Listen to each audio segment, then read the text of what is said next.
त्यामध्ये परत त्यांनी आणखी एक म्हटलंय, महत्त्वाचा जर प्रश्न मी तुम्हाला यात असा विचारेन, कपिल सिब्बल यांचा युक्तिवादाचे आपण मुद्दे पाहिलेच आहेत, मात्र संख्याबळाचा एक सक्षम मुद्दा सोडला तर शिंदेंकडे असा आणखी कोणता मुद्दा आहे ज्यात ते आज काउंटर करू शकतात?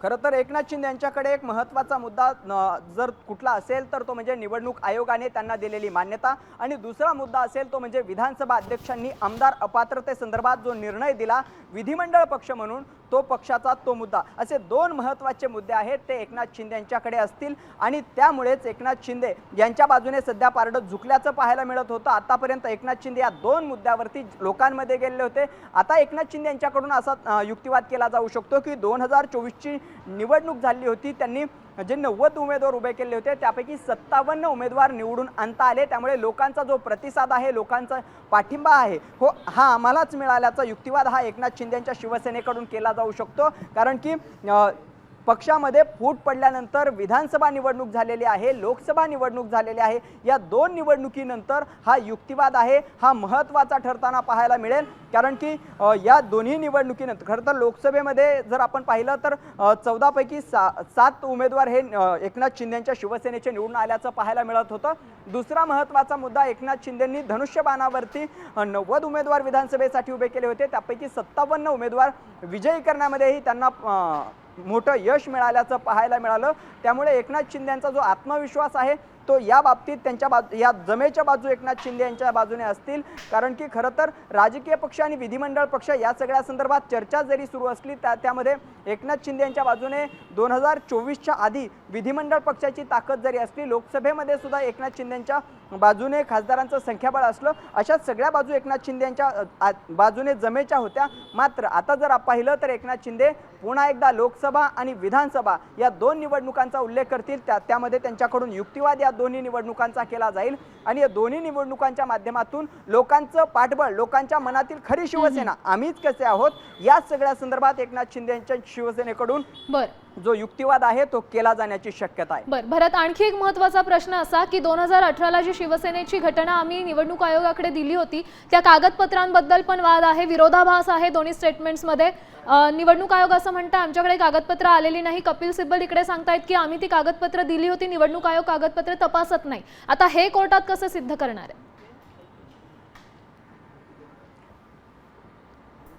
खरं तर हाच महत्त्वाचा मुद्दा आहे. 2018ची पक्षाची घटना, ज्या घटनेवरती एकनाथ शिंदे यांच्या शिवसेनेचा मूळ पाया आहे असा युक्तिवाद कपिल सिब्बल यांच्याकडून केला जातोय. दुसरा महत्त्वाचा मुद्दा यामध्ये आहे तो म्हणजे एकनाथ शिंदेंच्या शिवसेनेकडून एकनाथ शिंदे यांची जी नेमणूक झालेली होती ती नेमणूक सुद्धा याच मुद्द्यावरती झाल्याचं पाहायला मिळत होतं. एकनाथ शिंदे यांची उद्धव ठाकरे यांनी उपनेते म्हणून केलेली नेमणूक असेल, त्यानंतर विधिमंडळाचे गटनेते म्हणून केलेली नेमणूक असेल, त्यानंतर एकनाथ शिंदे यांच्याकडे यांना दिलेलं तिकीट असेल, एकनाथ शिंदे यांना मिळालेलं मंत्रिपद असेल, या सगळ्याच्या पाठीमागे जर आपण पाहिलं तर ज्या पद्धतीने एकनाथ शिंदेंना या सगळ्या गोष्टीसाठी उद्धव ठाकरे पक्षप्रमुख आणि ज्या घटनेच्या माध्यमातून म्हणजे 2018च्या घटनेच्या माध्यमातून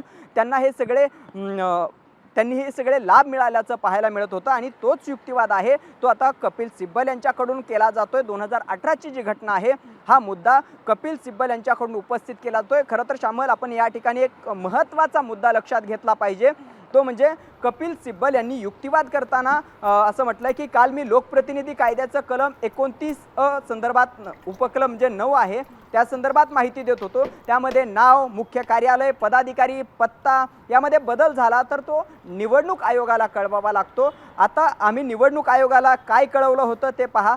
या सगळ्या संदर्भात त्यांनी आता सविस्तर सगळी माहिती आहे ती निवडणूक आयोगापुढे जी काही माहिती सादर केली होती ती सुप्रीम कोर्टात सादर करायला सुरुवात केल्याचं आपल्याला पाहायला मिळतंय. त्यामध्ये त्यांनी म्हटलंय की विनाकारण वाद निर्माण केला जात आहे. माझे कर्तव्य काय होते, मी पदाधिकाऱ्यांचं नाव देऊन निवडणूक आयोगाला पत्र लिहिलं, बदल झाला आहे हे त्यांना ठाऊक आहे म्हणूनच ते आम्हाला सांगा म्हणतायत. ते म्हणतायत की त्यांना 2018च्या घटनेबद्दल माहिती नाही, परंतु त्या पत्रव्यवहारात शिवसेना पक्षप्रमुख असा उल्लेख होता. हा अत्यंत महत्त्वाचा मुद्दा आता या ठिकाणी कपिल सिब्बल यांच्याकडून सुप्रीम कोर्टामध्ये मांडला जात असल्याचं आपल्याला पाहायला मिळत आहे. आणि याच मुद्द्यानंतर सरन्यायाधीशांनी कपिल सिब्बल यांना थांबवत एक महत्त्वाचा मुद्दा या ठिकाणी उपस्थित केला आहे. जोपर्यंत बदल होत नाही तोपर्यंत तुम्हाला कळवण्याची आवश्यकता नाही. म्हणजे आता खरं तर काल गेल्या 4 सुनावण्यांमध्ये आपण पाहतो होतो की कपिल सिब्बल यांच्या बाजूने आणि उद्धव ठाकरे यांच्या बाजूने हे सगळं पारडं झुकत असल्याचं आपल्याला पाहायला मिळत होतं. मात्र 2018ची जी घटना आहे या घटनेचा संदर्भ कपिल सिब्बल यांच्याकडून दिला जातोय आणि याच घटनेसंदर्भात कपिल सिब्बल यांच्याकडून निवडणूक आयोगाला खिंडीत गाठलं जात असताना आता सरन्यायाधीशांनी एक महत्त्वाचा मुद्दा या ठिकाणी उपस्थित केला आहे आणि तो म्हणजे जोपर्यंत बदल होत नाही, जोपर्यंत घटनेमध्ये बदल होत नाही, जोपर्यंत नियमामध्ये बदल होत नाही तोपर्यंत तो तुम्हाला कळवण्याची आवश्यकता नसते. अशा पद्धतीचं अत्यंत महत्त्वाची टिप्पणी आहे ही सरन्यायाधीश सूर्यकांत यांनी केल्याचं आपल्याला पाहायला मिळत आहे.